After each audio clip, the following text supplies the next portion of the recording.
नमस्कार बंधुरा सबाइके आमार चैनेले स्वागत। आज बानाबो साबुदानार एकटी खूब सहज पद्धतिते पाँपड़। এই পাঁপড়টি খুব সহজেই তৈরি করা যায়, কোনো রকম ঝামেলা ছাড়াই। আর পাঁপড়টি একেবারে অল্প তেলে ভাজা যায়। এখানে মেজারমেন্ট কাপে 1 কাপ নিয়ে নিলাম সাবুদানা। সাবুদানাটাকে 2 থেকে 3 বার পরিষ্কার জলে ধুয়ে নিয়েছি। আর এখানে যে পরিমাণ সাবু নিয়েছি সেই পরিমাণ ফুটন্ত জল দিয়ে দিলাম। জলটা আমি এখানে ফুটন্ত জল ব্যবহার করেছি।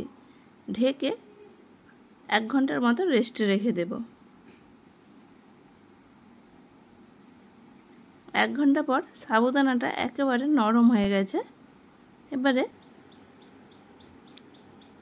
মিক্সিতে দিয়ে সাবুদানাগুলিকে পেস্ট তৈরি করে নেব।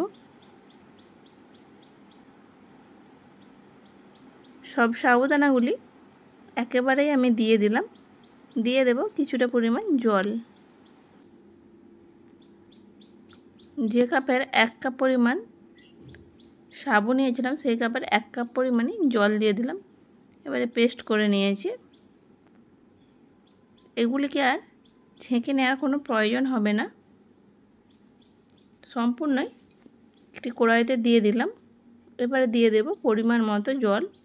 প্রথমে মিক্সার গ্রাইন্ডারের জারটাকে ধুয়ে নেব। এটাও কাপ মেপেই জলটা দিলাম। সমস্তটাই কাপ মেপেই জলটা দিতে হবে। আমি এখানে মেজারমেন্ট কাপ ব্যবহার করেছি। আপনারা বাটি কিংবা গ্লাস যে কোনো একটি পাত্রের সাহায্যে মেপে জলটা দেবেন, তাহলে খুব সুবিধা হবে।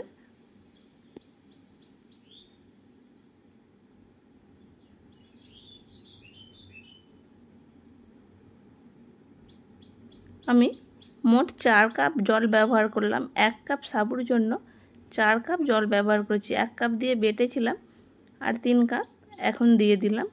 অল্প একটু লবণ দিয়ে ভালো করে মিশিয়ে নিলাম। এবারে গ্যাসের চুলাটা জেলে দিয়েছি। অনবরত নেড়ে চেড়ে ভালো করে এটাকে ফুটিয়ে নেব।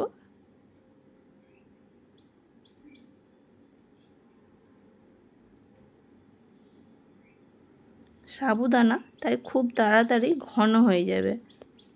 এখানে চাইলে আপনারা আরও কিছু মশলা ব্যবহার করতে পারেন।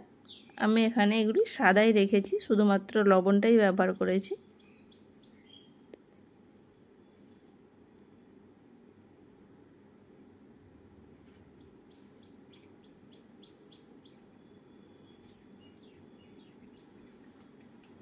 এই রকম একটি চামচ ডুবিয়ে দেখে নিতে হবে পাঁপড়টা তৈরি করার মতো ঘনত্বের হয়েছে কিনা। এইরকম একটি চামচের ওপর দিয়ে যদি লাইন ড্র করা হয়, লাইনটা যদি মিশে না যায় তাহলে বুঝে নিতে হবে করার জন্য সাবুর ঘনত্বটা একেবারে ঠিক আছে। অল্প একটু ঠান্ডা করে নিলাম। এইভাবে লাইন ড্র করলাম। দেখুন বন্ধুরা, একে অপরের সাথে মিশে যাচ্ছে না।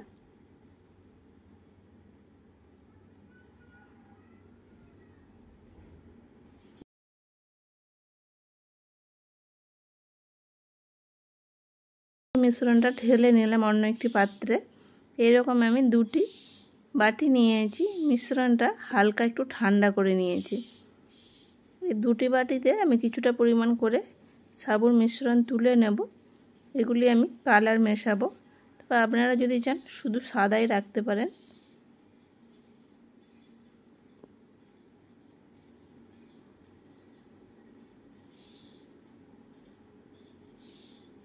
কতটা পাতলা দেখে মনে হচ্ছে। সাবু তাই ঠান্ডা হওয়ার সাথে সাথেই এটি ঘন হয়ে যাচ্ছে। 2টি বাটির মধ্যে 2টি বাটিতে নিয়ে নিলাম। এবারে 2টিতে কালার মিশিয়ে নেব।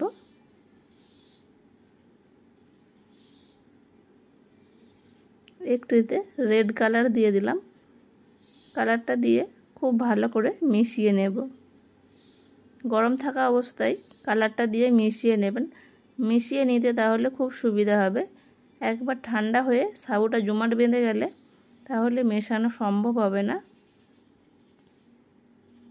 অন্য বাটিটার মধ্যে দিয়ে দেব গ্রিন ফুড কালার।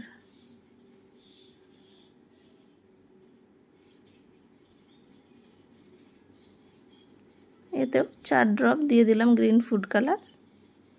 দিয়ে খুব ভালো করে মিশিয়ে নিয়েছি। আর বাকিটা এইরকম সাদাই রাখবো।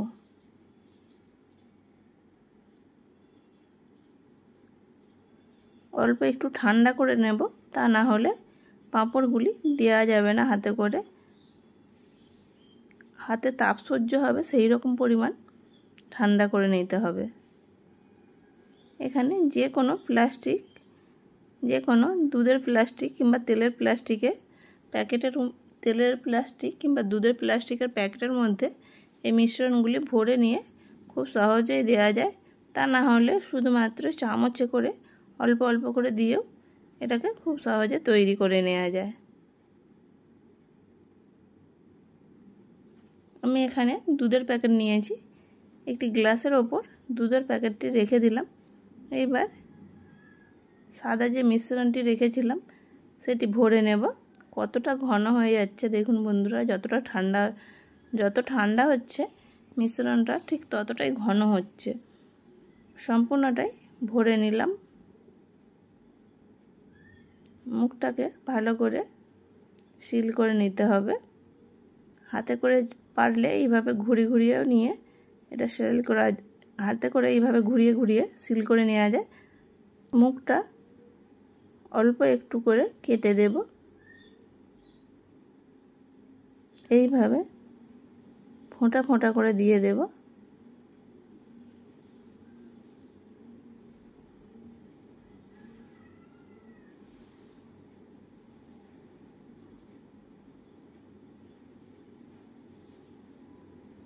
এইভাবে সবগুলি দিয়ে দিয়েছি।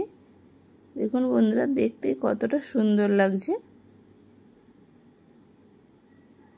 গ্রিন কালার এবং রেড কালার সবগুলি দেয়া হয়ে গেছে। এগুলি চাইলে ফ্যানের হাওয়ায় শুকিয়ে নেওয়া যায়, রোদ্দুরে দিয়েও শুকিয়ে নেওয়া যায়। রোদ্দুরে দিলে একটু তাড়াতাড়ি শুকনো হবে।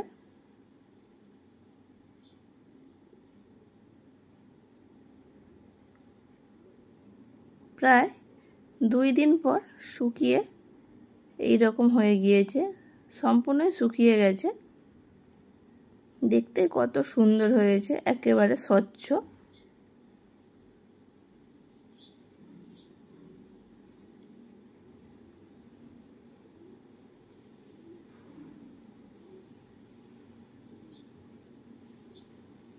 যে প্লাস্টিকের মধ্যে আমি দিয়েছিলাম, প্লাস্টিকে অল্প একটু তেল লাগিয়ে নিয়েছিলাম। প্লাস্টিকে অল্প একটু তেল লাগিয়ে নিলে এইভাবে তুলে নিতে খুব সুবিধা হয়। শুকিয়ে গেছে, এগুলোর মধ্যে তুলে নিলাম।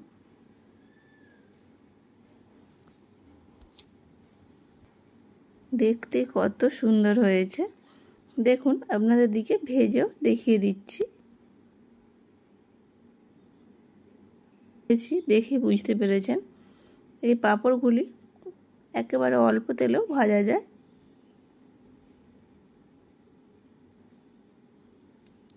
এইভাবে সবগুলি ভেজে নেব।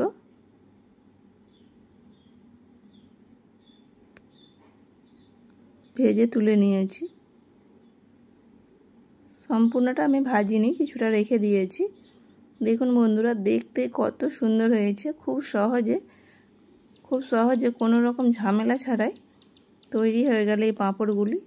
কতটা মুচমুচে হয়েছে দেখুন, অল্প চাপ দিলেই একেবারে ভেঙে গুঁড়িয়ে যাচ্ছে। বাজার থেকে না কিনে বাড়িতে একেবারে কম খরচে আর কোনো রকম ঝামেলা ছাড়াই এই রকম পাঁপড় খুব সহজ তৈরি করে নেওয়া যায়। দেখতে কতটা সুন্দর হয়েছে। রেসিপিটা ভালো লাগলে লাইক, শেয়ার, কমেন্ট করবেন এবং সাবস্ক্রাইব করে আমার পাশে থাকবেন।